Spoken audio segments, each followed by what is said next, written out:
আসসালামু আলাইকুম এভরিওয়ান, কেমন আছেন সবাই? আজ আমি আপনাদের সাথে তুলতুলে নরম এবং সকালের ব্রেকফাস্টের একটি রেসিপি শেয়ার করব। আশা করি আজকের রেসিপি আপনাদের সবার ভালো লাগবে। খুব অল্প সময় এবং অল্প কিছু উপকরণ দিয়ে এই মজাদার রেসিপিটি বানানো যাবে। চলুন তবে রেসিপিটি দেখে নিই। প্রথমে একটা মিক্সিং বলে নিয়ে নিচ্ছি 1 কাপ ময়দা। ময়দার পরিবর্তে আটাও ব্যবহার করা যাবে। একটা ছোট টমেটো কুচি দিয়ে দিচ্ছি 1 টেবিল চামচ ধনিয়া পাতা কুচি, 1 টেবিল চামচ পেঁয়াজ কুচি, 2-3টা কাঁচামরিচ কুচি, স্বাদমতো লবণ আর হাফ টেবিল চামচ হলুদ। সবগুলো এখন ভালোভাবে মিশিয়ে নিচ্ছি। এখন এখানে আমি পানি অ্যাড করব। এর জন্য আমি নর্মাল টেম্পারেচারের 1 কাপ পানি নিয়েছি। আর অল্প অল্প পরিমাণ পানি দিয়ে এই ব্যাটারটা তৈরি করে নিতে হবে। একসাথে সমস্ত পানি দেওয়া যাবে না, এতে করে অনেক সময় ব্যাটারটা পাতলা হয়ে যেতে পারে। কাঁটা চামচের সাহায্যে ভালোভাবে মিশিয়ে নিচ্ছি। আপনারা চাইলে এখানে একটা হ্যান্ড উইক্সের সাহায্যেও কাজটা করে নিতে পারবেন।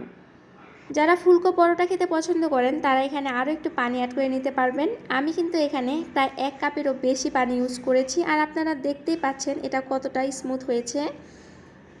এখন অল্প একটু তেল নিয়ে পুরো প্যানটা আমি টিস্যুর সাহায্যে মুছে নিচ্ছি। অবশ্যই এই কাজটা করবেন, এতে করে পরোটা নিচে লেগে যাবে না।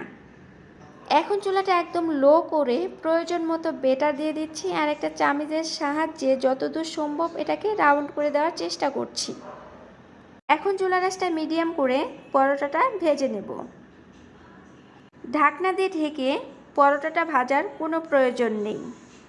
যখন দেখবেন উপরে পাশটা ড্রাই হয়ে এসেছে এবং 4-5টা পাগলা হয়ে এসেছে, তখন একটা স্প্যাচুলার সাহায্যে এটাকে আমি উল্টিয়ে দিচ্ছি। একটু চেপে চেপে এটা ভেজে নিতে হবে, এতে করে ভেতরটা এবং বাইরটা সমানভাবে ভাজা হবে। যেহেতু এটা আমি মোটা করে দিয়ে নিয়েছি, তাই পরোটাটা খুব একটা বেশি ফুলকো হবে না। চাইলে কিন্তু এই পর্যায়ে আপনারা একটু সয়াবিন তেল দিয়ে পরোটাটা ভেজে নিতে পারবেন।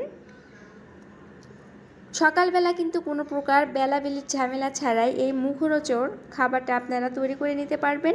অল্প সময়ের মধ্যে কিন্তু এটা বানানো যায় আর খেতেও কিন্তু ভীষণ মজার। আমি একই প্রসেসে সবগুলো বানিয়ে নিচ্ছি। আর এই পরোটাগুলো কোনো প্রকার ভাজি অথবা ডিম ছাড়া এমনি এমনি খেতেও কিন্তু মন্দ লাগে না।